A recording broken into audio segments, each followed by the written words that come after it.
G.K. Surve, the head clerk of the Changu Kana Thakur Arts, Commerce and Science College of the Panvel.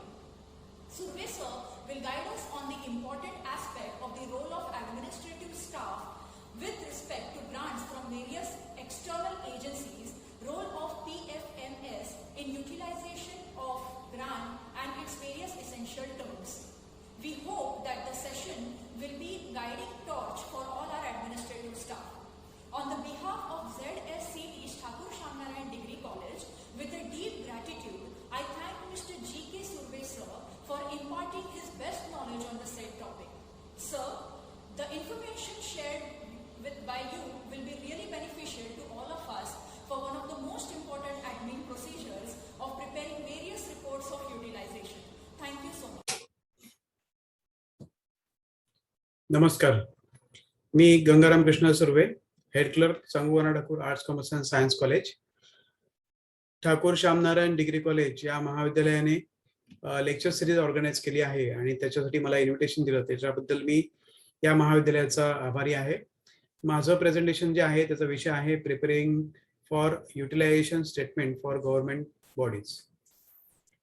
या विषयामध्ये आपण प्रमुख मुद्दे जे सांगणार आहोत त्याच्यामध्ये role of administrative staff with respect to grants from various external agencies, त्याच्यानंतर preparation of various reports of utilization आणि ह्याच्या युटिलायझेशनसाठी जो मेन वापरला जातो तो role of PFMS in utilization of grants. याच्यामध्ये पहिला जो आहे रोल ऑफ ॲडमिनिस्ट्रेटिव्ह स्टाफ, त्याच्यामध्ये प्री सँक्शन ऑफ ग्रँट, याच्यामध्ये ॲडमिनिस्ट्रेटिव्ह स्टाफचा जो स्कोप आहे त्याच्याबद्दल आपण माहिती घेऊया. त्याच्यामध्ये communication of announcement of various schemes by the funding agency to the principal, म्हणजे UGC किंवा रुसा ज्या त्यांच्या स्कीम लॉन्च करतात त्यावेळेला त्याच्या अनाउन्समेंट ह्या त्यांच्या वेबसाईटवरती येत असतात, तर त्या ऑफिसने पाहून त्या प्राचार्यांच्या निदर्शनास आणायच्या असतात.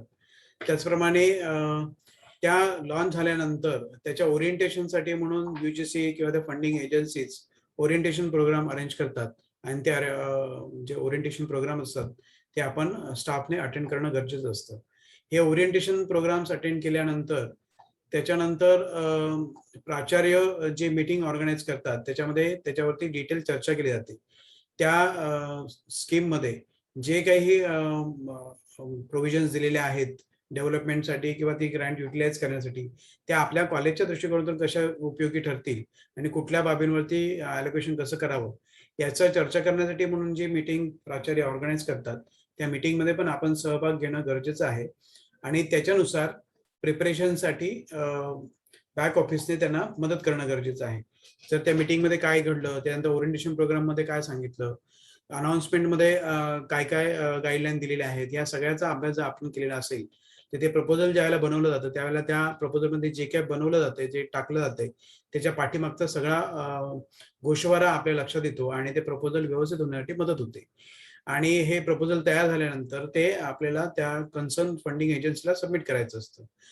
ते सबमिट केल्यानंतर त्याची सँक्शन येईपर्यंत आपल्याला त्याचा नेसेसरी जो काही कंप्लायन्स असेल ते प्रेझेंट, त्यांचे वेगवेगळे समजा फॉर्मॅट्स काय बदलले, काही ॲडिशनल माहिती त्यांनी मागितली तर त्याचा कंप्लायन्स आपल्याला करावा लागतो आणि तो कंप्लायन्स आपण केल्यानंतर मग आपल्याला त्याचं फायनल सँक्शन मिळतं.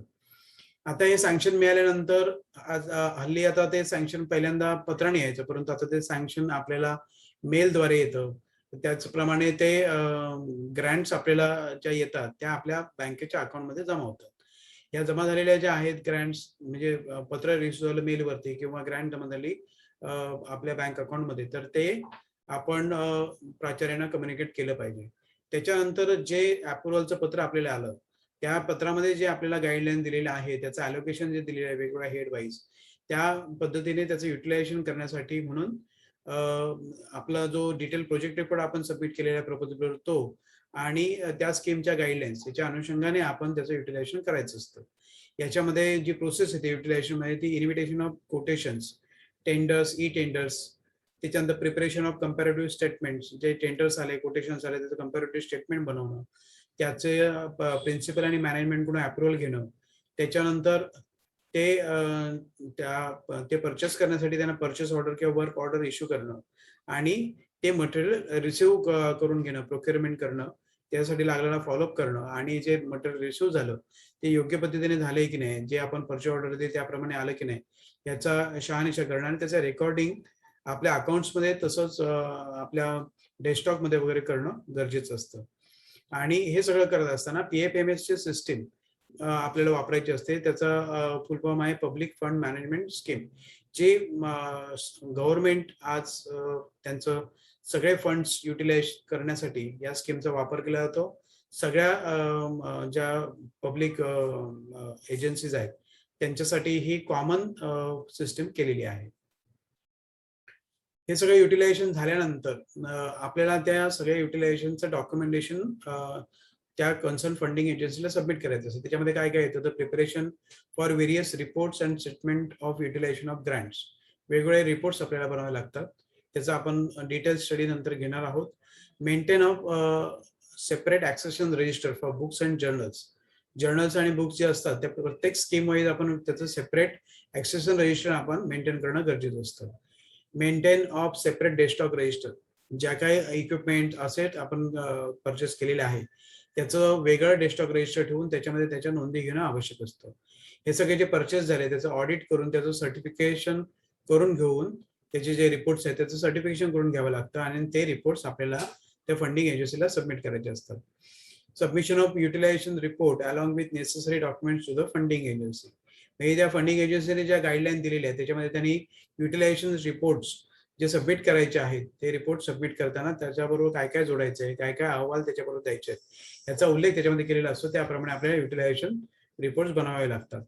त्याच्यानंतर हे सगळं बनवून सबमिट झाल्यानंतर आपल्याला त्याचं ते बनवत असताना आपल्याला त्याचं प्रेझेंटेशन सुद्धा बनावं लागतं. ते युटिलायझेशन आपण का केलं आणि त्याचं जस्टिफिकेशन आणि त्याचं आउटकम काय आलं याचा उल्लेख त्या प्रेझेंटेशनमध्ये येणं आवश्यक असतं.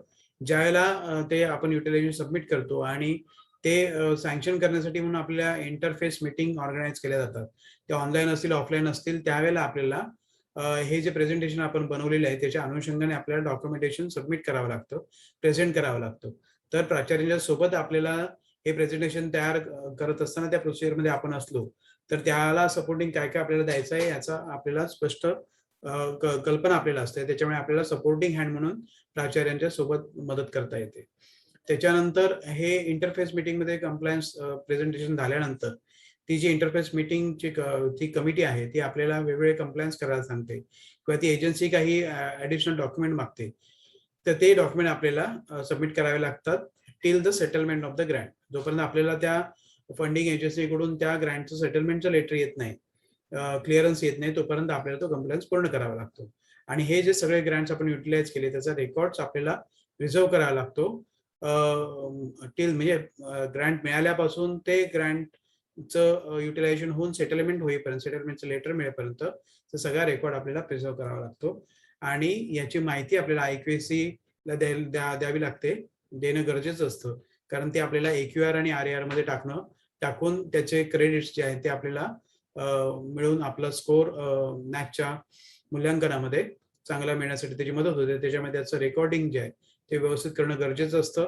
ज्यावेळेला कमिटी व्हिजिट करायला येते त्यावेळेला ते रिपोर्ट्स आपल्याला त्यांनी मागितले ते आपल्याला ते दाखवावे लागतात. त्याच्यामध्ये त्याचं व्यवस्थित प्रिझर्वेशन आपण करणं गरजेचं असतं. त्याच्यानंतर आहे की कुठले कुठले रिपोर्ट्स बघावे लागतात ते मगाशी आपण त्याची यादी बघितली. त्यातला पहिला म्हणजे आहे हे अॅन्युअल प्रोग्रेस रिपोर्ट ॲनेक्चर 4.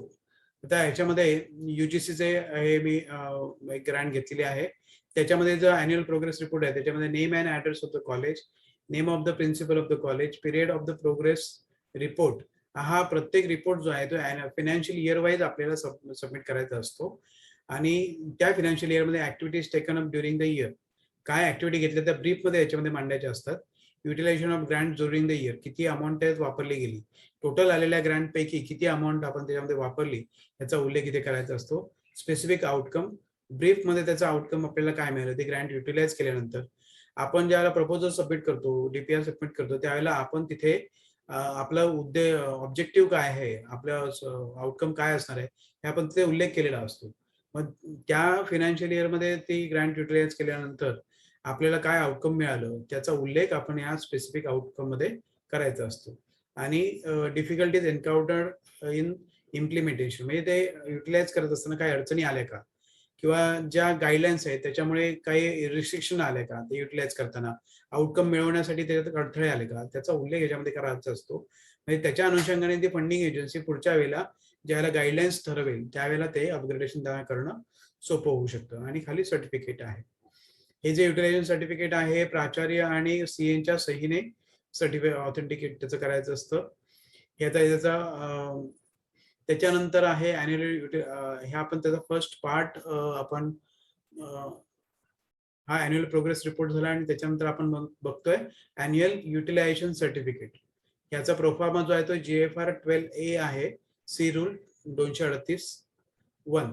आता याच्यामध्ये पहिल्या ह्याच्यामध्ये पूर्ण फिनान्सची माहिती आहे. त्याच्यामध्ये आपलं ओपनिंग बॅलन्स किती होता, ऍडिशन किती झाला, कुठल्या पत्राने आपल्याला ग्रँट आली, ती कशी युटिलाइज झाली, बॅलन्स किती राहिला, आणि त्याच्या पाठीमागे त्याच्या टर्म्स अँड कंडिशन्स असतात आणि त्या ऑथेंटिकेट केल्या जातात सीए आणि प्राचार्यांच्या सहीने. त्याचं डिटेल पाहूया आपण.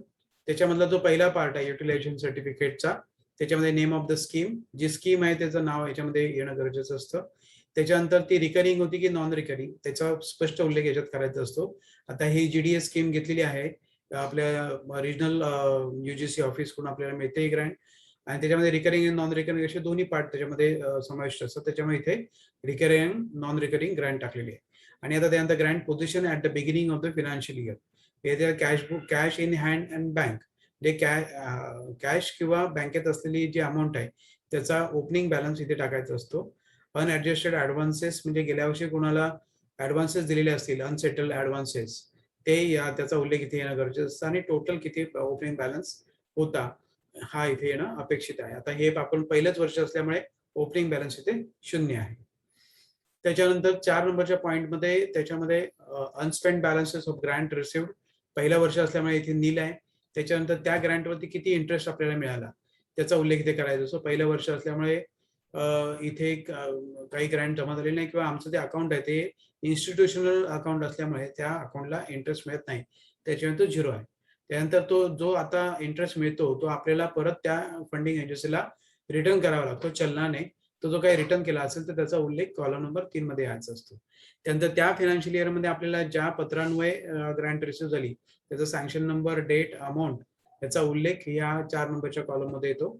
त्याच्यानंतर टोटल अवेलेबल ग्रँट्स म्हणजे ओपनिंग बॅलन्स, त्याच्यावरती काही ग्रँट रिसिव्ह झाली आहे त्यातली काही रिफंड केली, जी शिल्लक राहिली ती, प्लस नवीन आलेली ग्रँट याचा टोटल जी आहे ती आपल्याला टोटल अवेलेबल फंड्स या 5 नंबरच्या कॉलम मध्ये येते. त्याच्यामध्ये आपण जो काही खर्च केलेला असेल तो आपण कॉलम नंबर 6 मध्ये टाकायचा असतो, आणि तो वजा जाता क्लोजिंग बॅलन्स म्हणजे 5-6 ही क्लोजिंग बॅलन्स आपल्याला इथे कॉलम नंबर 7 मध्ये येते. आता ही जी एक्सपेंडिचर इन्कर्ड आहे कॉलम नंबर 6 मध्ये, तो ग्रँटेड जनरल म्हणजे जनरल याच्यावर हेडवरती किती झाला, सॅलरी हेडवरती किती झाला, आणि कॅपिटल असेट क्रिएशन वरती किती झाला याचा उल्लेख त्याचं स्प्लिटअप याच्यामध्ये द्यायचं असतं. आणि त्याची टोटल 6 नंबरच्या कॉलम बरोबर जोडली पाहिजे. आणि हे सगळं युटिलाइज झाल्यानंतर जी शेवटचा बॅलन्स राहिला क्लोजिंग बॅलन्स, तो बॅलन्स इथे आपल्याला जस्टिफाय करायचा असतो. जो क्लोजिंग बॅलन्स राहिला तो, त्याच्यानंतर आपण ह्या फायनान्शियल इयर मध्ये काही लोकांना ऍडव्हान्सेस, काही पार्ट्यांना प्रोक्युअरमेंटसाठी ऍडव्हान्सेस दिले असतील तर त्याचा उल्लेख इथे करायचा असतो. अनएडजस्टेड ऍडव्हान्सेस, मगाशी आपण पाहिलं वरच्या भागामध्ये की तिथे ओपनिंग बॅलन्सेस होते. तर आता हे जे पहिलं वर्ष असल्यामुळे इथे आता आपण इथे जो बॅलन्स येईल तो त्याच्या पुढच्या वर्षाला अनएडजस्टेड ऍडव्हान्सेस ओपनिंग बॅलन्सला आहे. ते क्लोजिंग बॅलन्सेस झाले आणि टोटल राहिली 4,25,000 म्हणजे जी opening closing balance plus unadjusted advances आणि टोटल.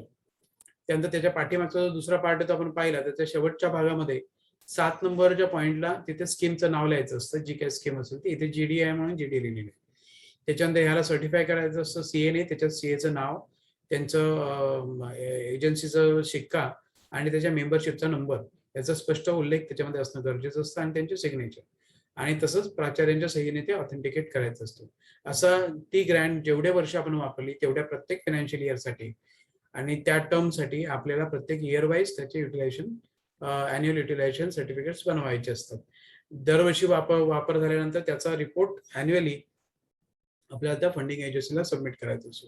जे अॅन्युअल प्रोग्रेस रिपोर्ट झाला, अॅन्युअल युटिलायझेशन सर्टिफिकेट झालं.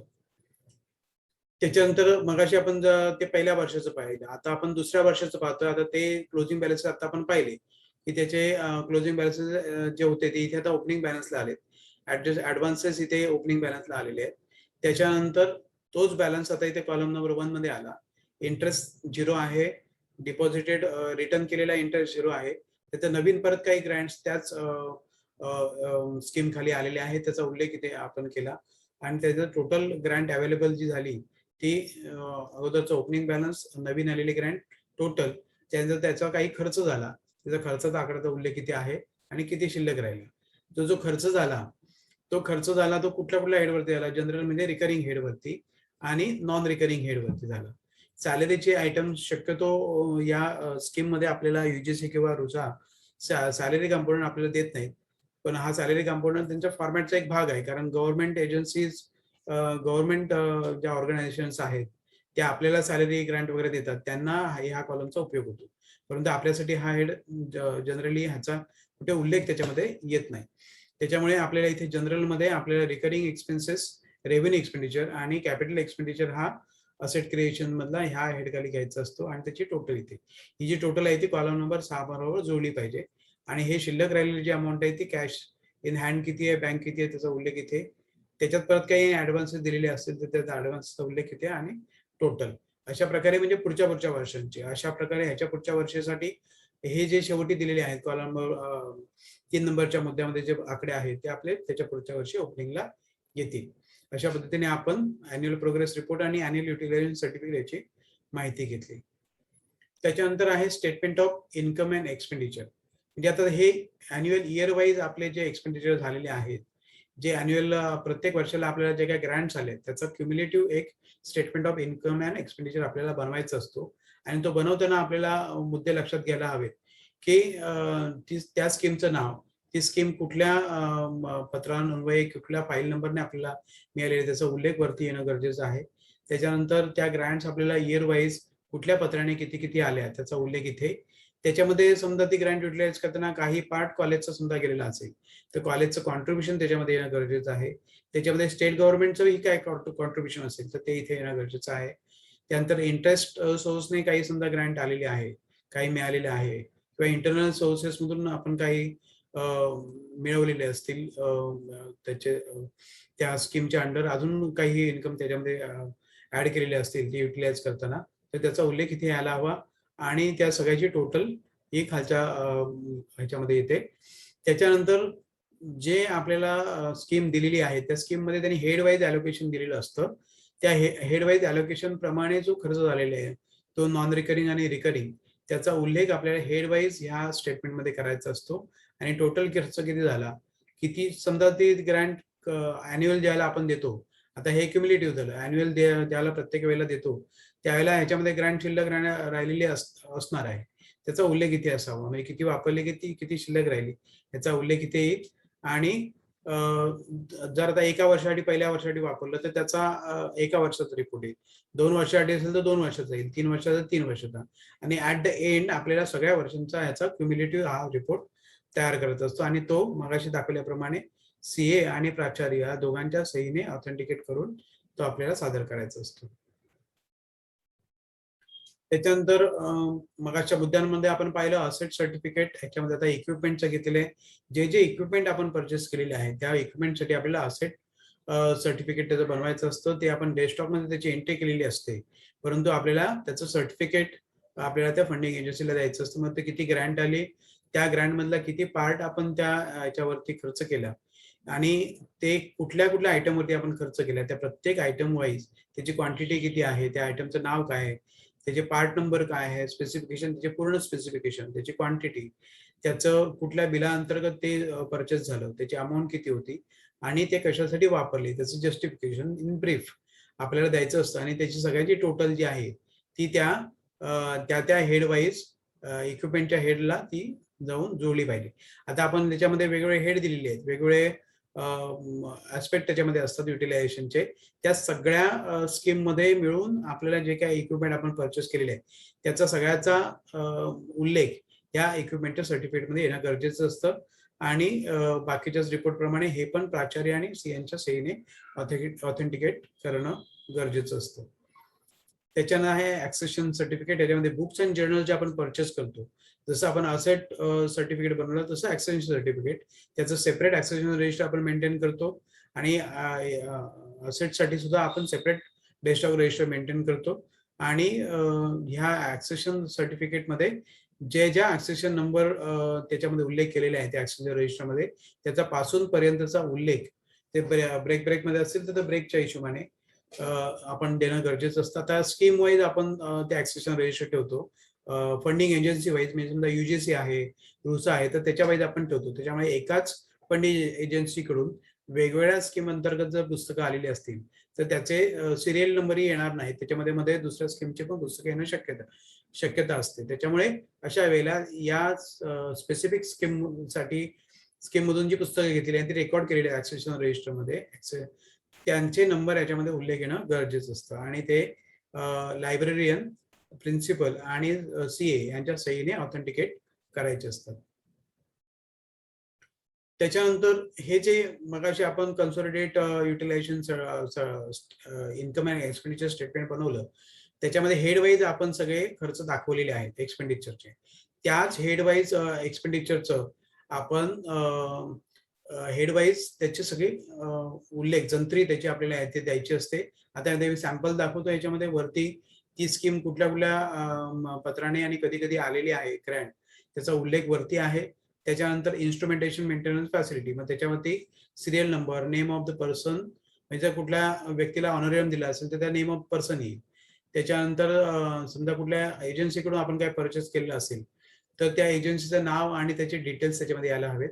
कुठल्या पर्पजसाठी कुठल्या आयटमवरती तो खर्च झाला त्याचा उल्लेख इथे यायला हवा. सेमिनार असेल किंवा काही असेल तर त्याचा उल्लेख इथे येईल.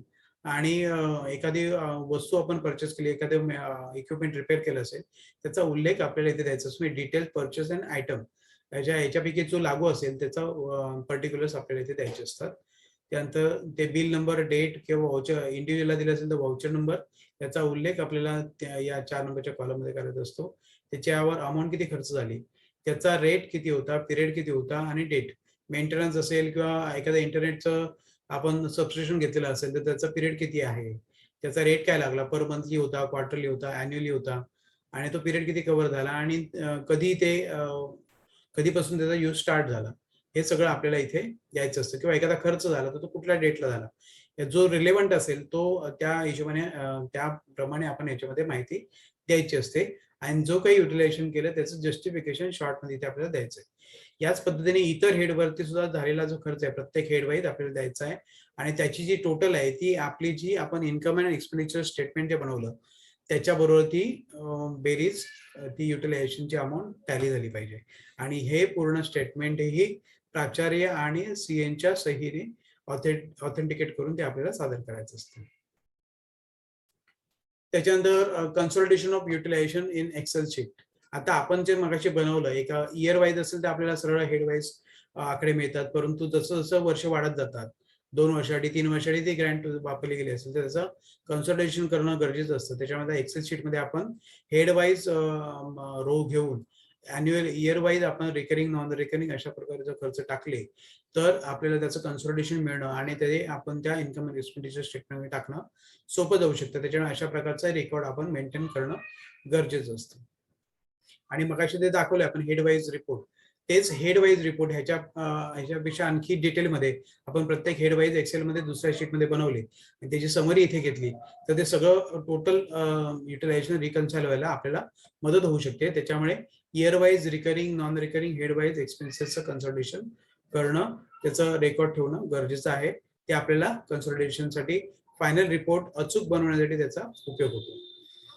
त्याच्यानंतर त्याच्या ज्या ग्रँट आल्या, आता आपण त्या मगाशी तो चार्ट बनवला अॅन्युअल युटिलायझेशन स्टेटमेंट, तर त्या अॅन्युअल युटिलायझेशनचं तर त्याच्यामध्ये जे आपल्याला लागतात ओपनिंग बॅलन्स लागतं, ग्रँट किती आली, त्याच्यात इंटरेस्ट किती आला, ते किती सेटल झाला, किती ऍडव्हान्सेस त्याच्या अगेन्स्ट गेले, फंड अवेलेबल किती झाला, त्यानंतर एक्सपेंडिचर किती झाला, ऍडव्हान्सेस परत किती दिले आणि टोटल पेमेंट किती झालं आणि क्लोजिंग बॅलन्स किती राहिला. हे जर आपण एक्सेल मध्ये त्याच आता हेड वाईज आपण हे केले स्टेटमेंट बनवली, त्याच्यातून आपल्याला हे रिपोर्ट्स मिळू शकतात. बँकेच्या याच्यातून आपल्याला हे रिपोर्ट मिळू शकतात आणि आपण त्याचं इथेच रिकन्साइल केलं तर तिथे ज्याला आपण अॅन्युअल युटिलायझेशन सर्टिफिकेट बनवतो, स्टेटमेंट बनवतो, सर्टिफिकेट बनवतो, त्यावेळेला आपल्याला हे आकडे बिनचूक त्याच्यामध्ये टाकता येतात. त्याच्यामुळे अशा पद्धतीचे स्टेटमेंट आपण बनवणं गरजेचं आहे, म्हणजे आपलंही कन्फ्युजन होत नाही आणि डेटाची अॅक्युरसी राहते आणि परफेक्टली आपल्याला ते टाकता येतात. त्याच्यानंतर आहे consultation for preparation of income and expenditure statement. ते मगाशी सांगितल्याप्रमाणे ह्याचे हे पुढचे कॉलम आहेत. ग्रँट सँक्शन किती, त्याच्यामध्ये आता मगाशी आपण त्या इन्कम अँड एक्सपेंडिचर स्टेटमेंट मध्ये आपण काय बघितलं, हेडवाईज आलेले किती ते आपण त्याच्यात दाखवलेले नव्हते, परंतु तेही आपल्याला माहिती पाहिजे की किती आले आणि कशाच्या अगेन्स्ट किती खर्च झाले. हा रिपोर्ट आपल्याला ज्यावेळेला आपण इंटरफेसला जातो किंवा ऑडिटसाठी जातो त्या फंडिंग एजन्सीकडे, त्यावेळेला आपल्याकडे अशा पद्धतीचा रिपोर्ट असेल तर आपण हेडवाईज आपल्याला किती अलोकेशन होतं, आपण त्याच्या अगेन्स्ट किती खर्च केले, ते एक्सेस केले, कमी केले, जे काय असेल ते आपल्याला ह्याच्यातून स्पष्ट उल्लेख मिळतो. त्याच्यामुळे ऍडमिसिबल आणि इनऍडमिसिबल किती, त्याच्यामध्ये कॉलेजचा पार्ट किती आला, बाहेरचे फंडिंग किती आलं, याचा सगळ्याचा उल्लेख रिकन्सिलेशन करणं आपल्याला ह्या चार्टवरून उपयोगी पडतं. त्याचप्रमाणे ज्यावेळेला आपलं युटिलायझेशन चालू असतं त्यावेळेला त्याचा रिव्ह्यू घेणं, म्हणजे किती ग्रँट आली, अॅन्युअली आपण किती वापरायला हवी, ती आतापर्यंत आपण किती वापरली, अजून किती वापरायची शिल्लक आहे आणि त्याचं प्रॉपर युटिलायझेशन पूर्ण ऑप्टिमम युटिलायझेशन झालं की नाही झालं, याचा उल्लेख आपल्याला, याचा फीडबॅक आपल्याला त्याच्यातून घेता येतो आणि आपल्या मॅनेजमेंटला, प्रिन्सिपलला त्याचं आपल्याला तसं सांगून किंवा त्या कन्सर्न डिपार्टमेंटला सांगून ते पूर्ण युटिलायझेशन करण्याच्या दृष्टिकोनातून आपल्याला ऍक्शन घेता येते. त्याच्यामुळे अशा प्रकारचं कन्झर्वेशन करणं गरजेचं असतं. त्याच्यानंतर मगाशी आपण उल्लेख केला की कॉलेजचे काही पैसे त्याच्यामध्ये वापरले गेले असतील. कधी कधी काय होतं की फंडिंग एजन्सी पार्शियल ग्रँट पाठवते आणि आपल्याला सांगते की बाकीचा खर्च तुम्ही करा. बऱ्याचशा वेळेला एमआरपी मधून वगैरे असं होतं की बाकीचे जे 20% राहिले तुम्ही खर्च करायचे आणि त्याचं युटिलायझेशन पाठवायचं. युटिलायझेशन ऍक्सेप्ट झाल्यानंतर मग राहिलेली अमाऊंट आपल्याला रिटर्न युनिव्हर्सिटी वगैरे पाठवते.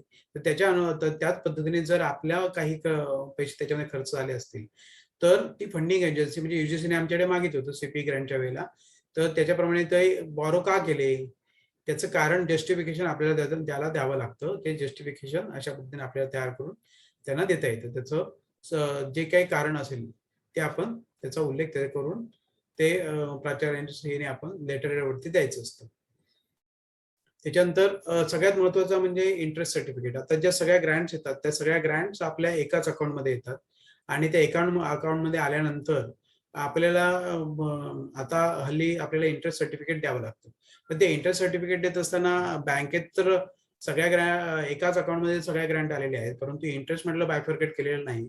आपण बँकेला सांगितलं तुम्ही आम्हाला बायफर्केट करून द्या, तर बँकेकडे असा काही डेटा नसतो की आपण कुठल्या स्कीमसाठी किती वापरली. त्याच्यामुळे त्यांना आपल्याला प्रत्येक स्कीम वाईज त्याचं अक्रूड इंटरेस्ट किती झाला त्याचं स्प्लिटअप आपल्याला देणं बँकेला प्रॅक्टिकली पॉसिबल नाही.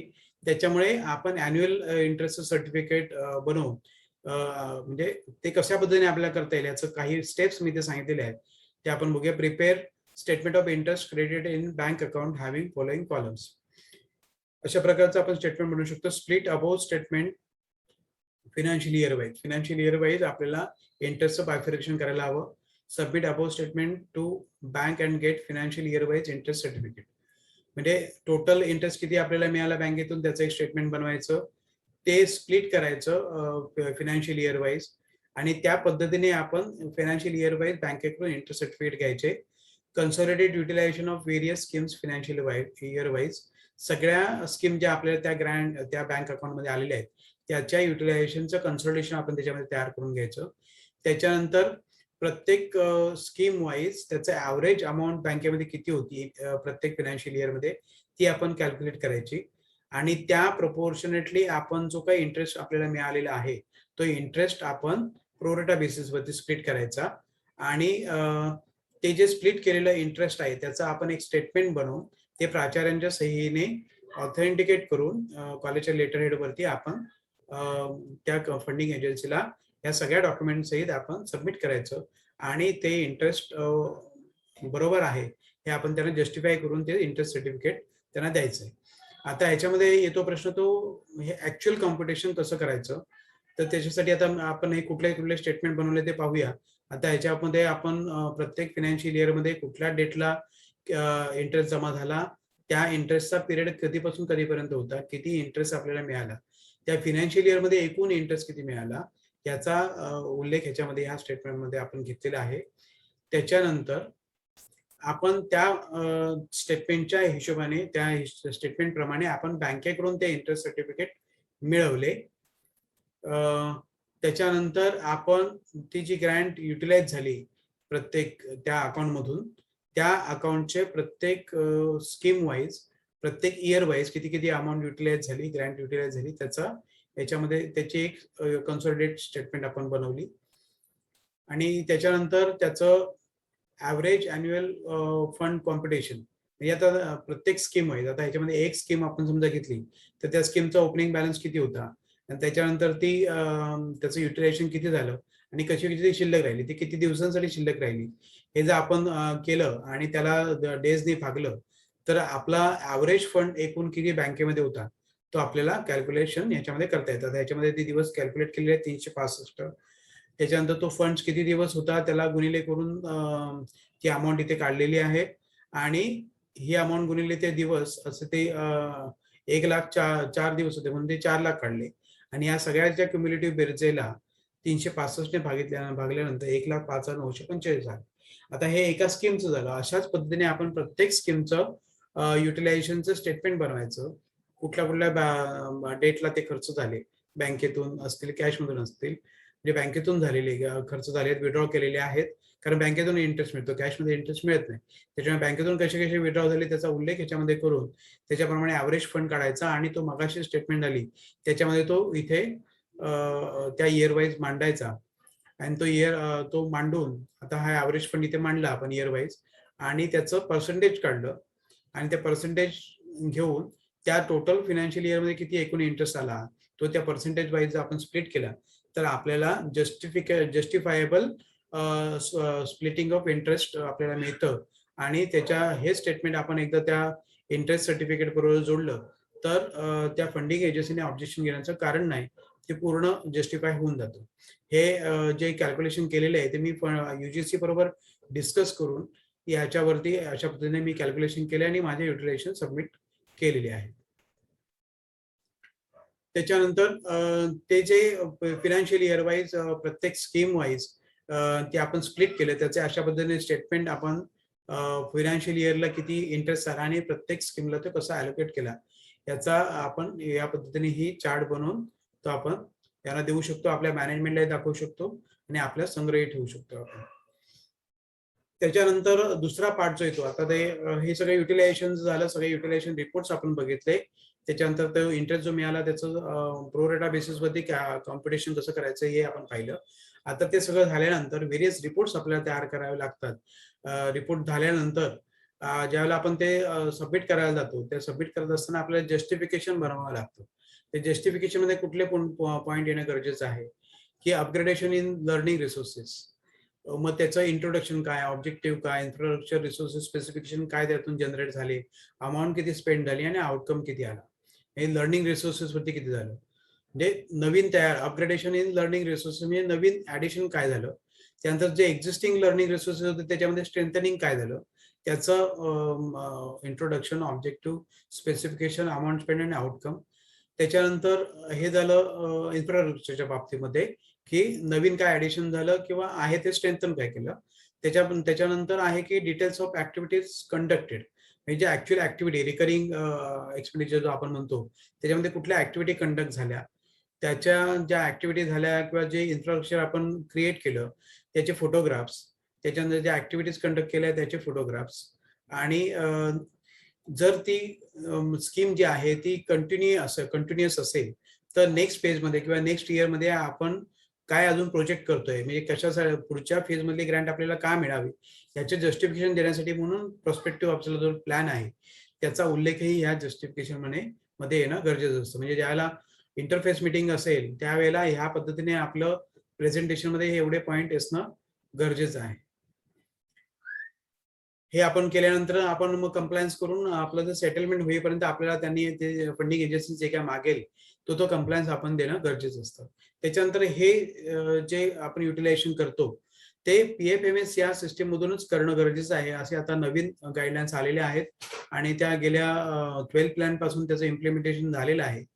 तर ते नेमकी सिस्टीम कशी राबते गव्हर्नमेंट सिस्टीम मध्ये, त्याचं मी गव्हर्नमेंटच्या त्या PPT मधून हे काही स्लाइड्स उचललेले आहे. याच्यामध्ये हायरार्की आपल्याला दिसते, हायरार्की.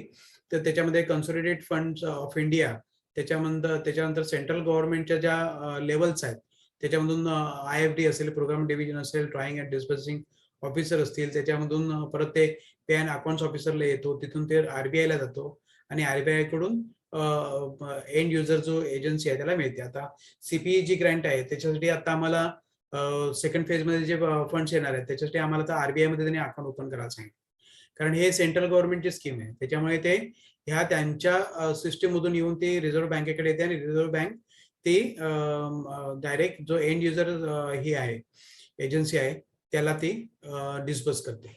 आणि जे स्टेट गव्हर्नमेंट आहे तर ते स्टेट गव्हर्नमेंटकडे येऊन स्टेट गव्हर्नमेंटच्या वेगवेगळ्या चॅनल मधून ती त्या एंड युजर पर्यंत जाऊन ती पोचते. अशा प्रकारे ते फंड्स हे त्या स्टेप वाईज पुढे पुढे अलोकेट करून येत असतात. त्याच्यानंतर हा वेगळ्या पद्धतीचा परत हे आहे government of India plan funds. त्याच्यानंतर स्टेट ट्रेझरीला येतात, सब ट्रेझरीला येतात आणि ट्रेझरी मधून ते PFMS मधून आपल्याला युटिलाइज करायचे असतात. आणि state, district, block, panchayat, village आणि ते CBS इंटरफेस मधून पेमेंटच्या माध्यमातून ते PFMS मधून आपण ते खर्च करत असतो.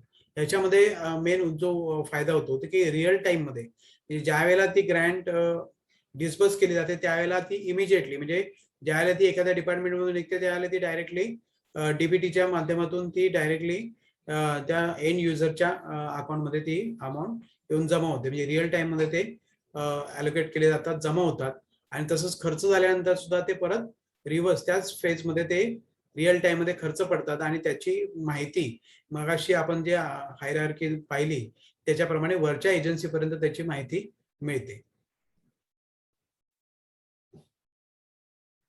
त्याच्यानंतर याच्यामध्ये वेगवेगळे त्यांचे मॉड्यूल्स आहेत. त्या मॉड्यूल्स मध्ये ही जी सिस्टीम आहे PFMS ती ऑपरेट होते. त्याच्यामध्ये configuring of scheme, enabling fund management module EAT आहे, ते एक्सपेंडिचर ऍडव्हान्सेस अँड ट्रान्सफर्स, त्यानंतर DBT, त्यानंतर PFMS ट्रेझरी बँक इंटरफेस, त्यानंतर P&O म्हणजे पेमेंट अँड अकाउंट्स ऑफिसर आणि non tax receipt, enabling collection. अशा प्रकारे वेगवेगळे मॉड्यूल्स त्याच्यामध्ये आहेत. त्या मॉड्यूलच्या अनुषंगाने त्याचं फंक्शन हे होत असतं. ही मगाशी जी हायरार्की दाखवली त्याच्यामध्ये एजन्सीचं हायरार्की याच्यामध्ये दाखवलेली आहे. त्याच्यानंतर EAT मॉड्यूलमध्ये काय काय येतं तर expenditure, payment to vendors, employees, advances to vendors, transfer to lower agencies, त्यानंतर receipts, funds from different sources, maintenance of cash book. म्हणजे हे सगळे रेकॉर्ड जे ते मेंटेन होतात. जे ट्रान्झॅक्शन याच्यामध्ये होतात PFMS मध्ये ते सगळेच्या सगळे रेकॉर्ड केले जातात आणि गव्हर्नमेंट ऑफ इंडिया त्यांच्या ह्या सिस्टीम मधून त्याचं कसं काय युटिलायझेशन चाललेलं आहे ते प्रत्येक लेवलला ते या EAT मॉड्यूल मध्ये काय काय झालेलं आहे त्याचा स्पष्ट त्याचा फीडबॅक ते लोक ते घेऊ शकतात आणि ते रिअल टाइम मध्ये घेऊ शकतात. हे मगाशी सांगितल्याप्रमाणे एक्सपेंडिचर, ऍडव्हान्स आणि ट्रान्सफर ऑफ फंड्स आहेत. त्याच्यानंतर रिसिट्स ऑफ फंड म्हणजे आता तुम्हाला सांगितलं वेगवेगळ्या ज्या एजन्सीज आहेत वरचे खालती, तर वरच्या एजन्सीने फंड ट्रान्सफर केले खालच्या एजन्सीला, खालच्या एजन्सीने त्याच्या खालच्या एजन्सीला, खालच्या एजन्सीने एंड युजरला. अशा प्रकारचे जे फंड्स आहेत ते जे एकाचे देणं आहे तर दुसऱ्याचे जे रिसिव्ह आहे ते रिसिव्ह ऑफ फंड्स कुठून आले याचा उल्लेख आपल्याला त्याच्यामध्ये मिळत असतो. त्याच्यानंतर जे ग्रँट्स येतात त्याचं युटिलायझेशन आपल्याला तयार करायचं असतं. त्यासाठी एजन्सीचं रजिस्ट्रेशन आपल्याला त्याच्यामध्ये करावं लागतं. एजन्सीचं रजिस्ट्रेशन झालं की त्याच्यानंतर आपल्याला त्याचे थोडक्यात SOP मी तुम्हाला सांगतो. त्याचे creation of scheme and account head mapping, म्हणजे कुठल्या हेड वरती ती स्कीम झालेली आहे त्याचं मॅपिंग ती एजन्सी करते. त्याच्यानंतर त्याची हायरार्की डिफाईन केली जाते. हायरार्की डिफाईन केल्यानंतर ती कुठल्या कंपोनंटवरती त्याचा खर्च होणार आहे ते प्रोग्राम डिव्हिजन जी आहे जो स्कीम लॉन्च केलेली आहे ते लोक ठरवतात. त्याच्यानंतर त्याचं त्या एजन्सीचं रजिस्ट्रेशन आणि मॅपिंग केलं जातं. त्यानंतर EAT मॉड्यूलमधून त्याचा खर्च मॉनिटर केला जातो आणि ज्या एंड युजर एजन्सीज आहेत त्यांचं रजिस्ट्रेशन करून त्यांच्यापर्यंत ते सगळे जे रूल्स अँड रेग्युलेशन्स त्यांना पाठवले जातात, त्यांच्याकडून ते राबवून घेतले जातात आणि त्यांच्याकडून युटिलायझेशनचे रिपोर्ट कलेक्ट केले जातात. तर ही हायरार्की जी आहे ती मल्टिपल किंवा सिंगल असू शकते. Urban, rural, CSP, overlapping, administrative boundaries. त्याच्यानंतर एजन्सीचं रजिस्ट्रेशन केलं जातं, त्यांचे अकाउंट्स हे त्याला मॅप केले जातात आणि आता नवीन याच्याप्रमाणे प्रत्येक स्कीमसाठी वेगवेगळं बँक अकाउंटच प्रेफर केलं जातं आणि त्याच्यातून ते त्या प्रत्येक स्कीमचा फंड कुठल्या एजन्सीकडे, कुठल्या एंड युजरकडे, कुठल्या मधल्या एजन्सीकडे किती शिल्लक आहे याचा आढावा घेतला जातो.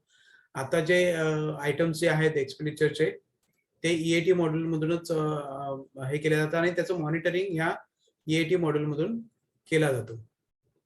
आता याच्यामध्ये ते सगळं कस्टमायझेशन झाल्यानंतर काय होतं की एजन्सी रजिस्ट्रेशन केलं जातं, त्याचे युजर डिफाईन केले जातात, त्यानंतर फंड मॅनेजमेंट केलं जातं, पेमेंट होतं, युटिलायझेशन सर्टिफिकेट त्या प्रत्येकाकडून कलेक्ट केलं जातं. ते ऑनलाईन ऑफलाईन दोन्ही प्रकारे सबमिट करता येतं. गव्हर्नमेंट एजन्सी आहे ते ऑनलाईन सबमिट करतात आणि ज्या नॉन गव्हर्नमेंट आहेत, एंड युजर आहेत, ते ऑफलाईन सध्या सबमिट करत आहेत. त्यांच्यासाठी अजून ऑनलाईन सबमिट करायची सुविधा उपलब्ध केलेली नाही.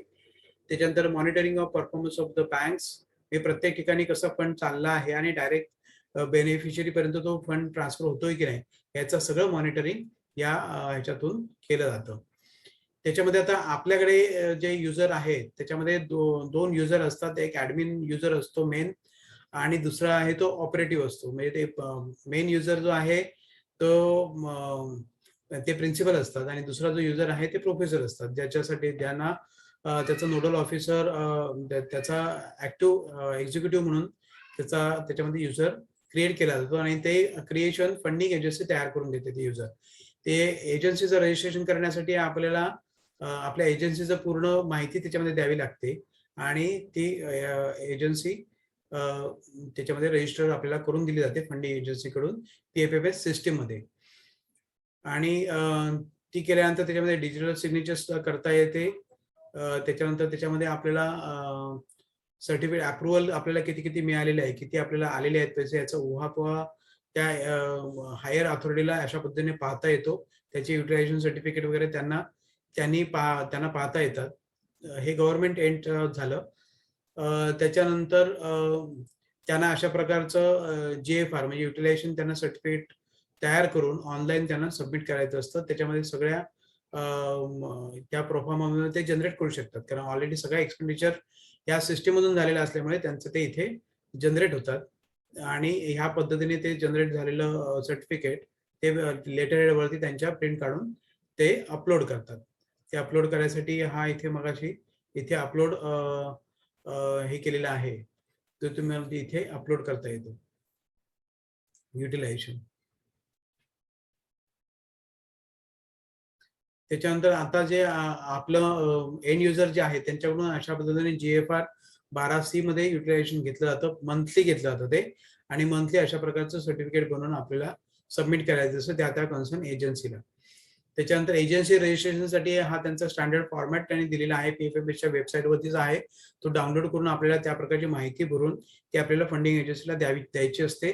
त्याच्या अनुषंगाने ते आपलं एजन्सी रजिस्ट्रेशन करून आपल्याला देतात आणि त्याच्यामध्ये दोन आपल्याला युजर ते क्रिएट करून देतात, मेकर्स अँड चेकर्स. मेकर्स म्हणजे प्रिन्सिपल आणि चेकर म्हणजे प्रोफेसर असतात, ते त्या फंडिंगचं युटिलायझेशन मॉनिटर करतात.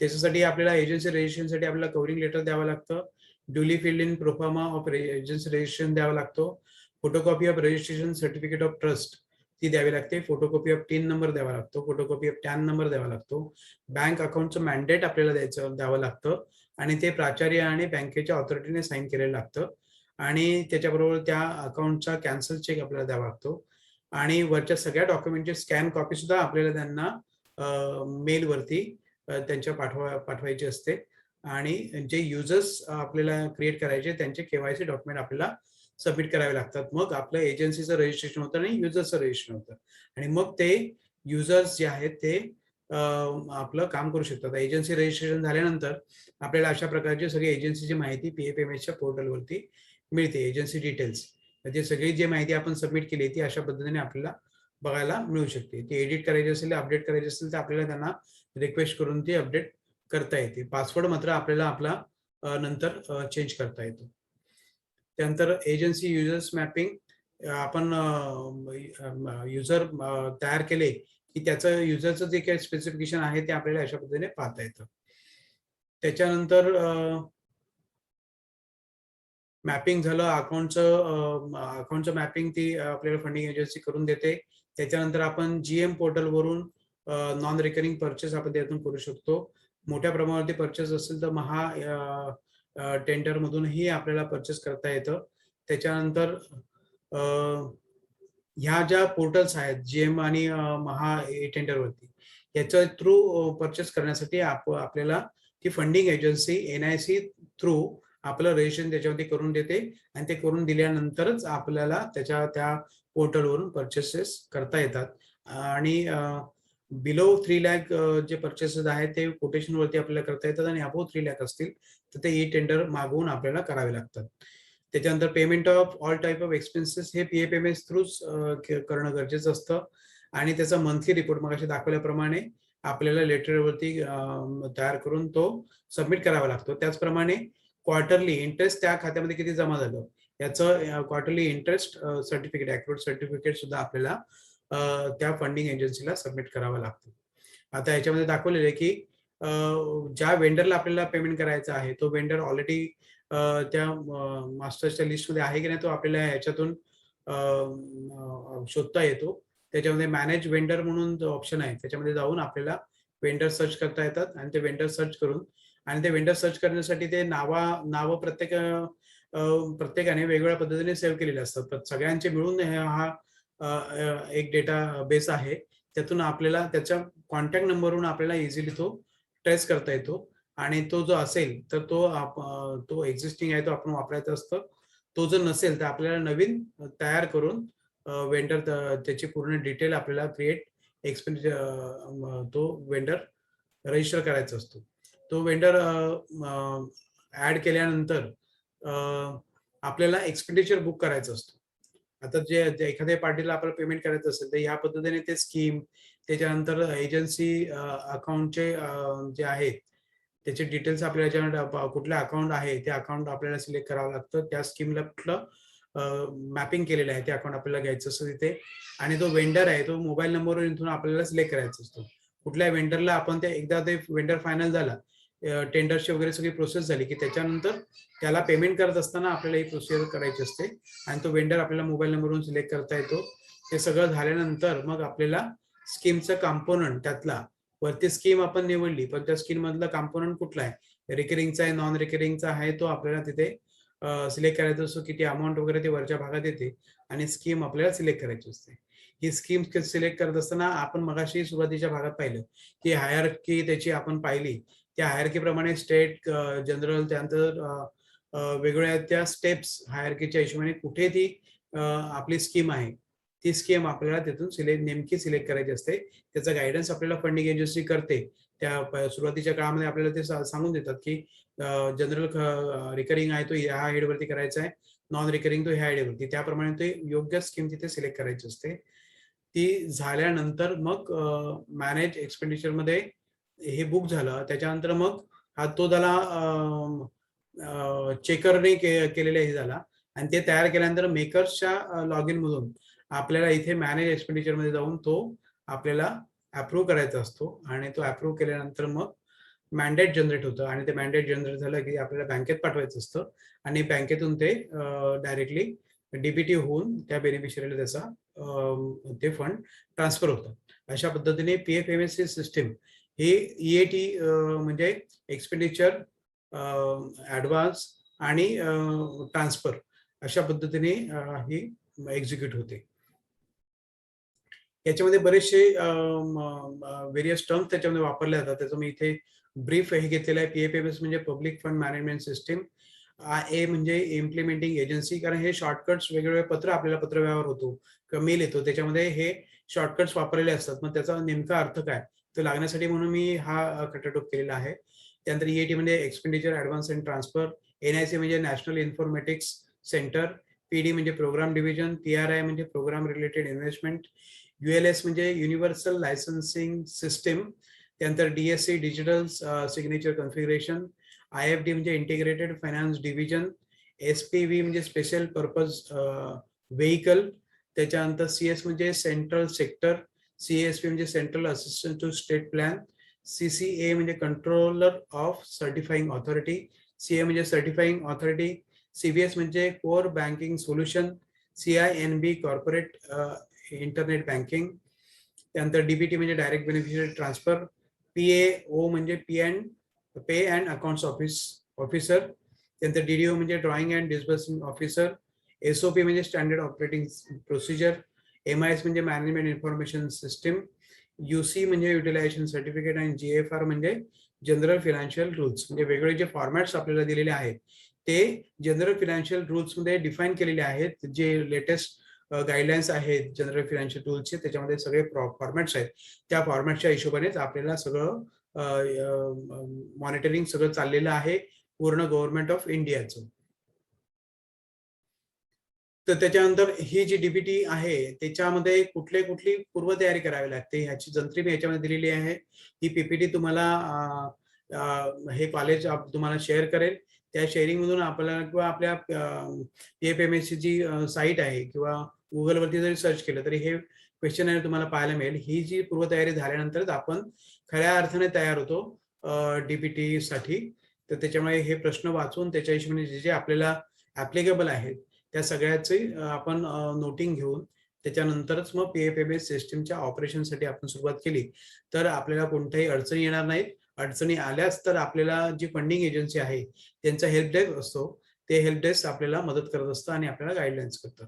अशा पद्धतीने आपण पूर्ण ज्या वेगवेगळ्या फंडिंग एजन्सीकडून ग्रँट्स येतात त्या ग्रँट्स येण्यापूर्वी, आल्यानंतर, त्या वापरून झाल्यानंतर काय करायचं, त्याच्यामधले वेगवेगळ्या प्रोसिजर्स, वेगवेगळे रिपोर्ट बनवताना ते कसे काय तयार करायचे, त्याच्यामध्ये कुठले कुठले बारकावे येतात आणि ते स्कीम राबवण्यासाठी आपल्याला जी PFMS सिस्टीम वापरावी लागते त्याचा काय सहभाग त्याच्यामध्ये येतो, त्याचे रोल काय आहे तो आपण थोडक्यात आपण याच्यामध्ये पाहिला.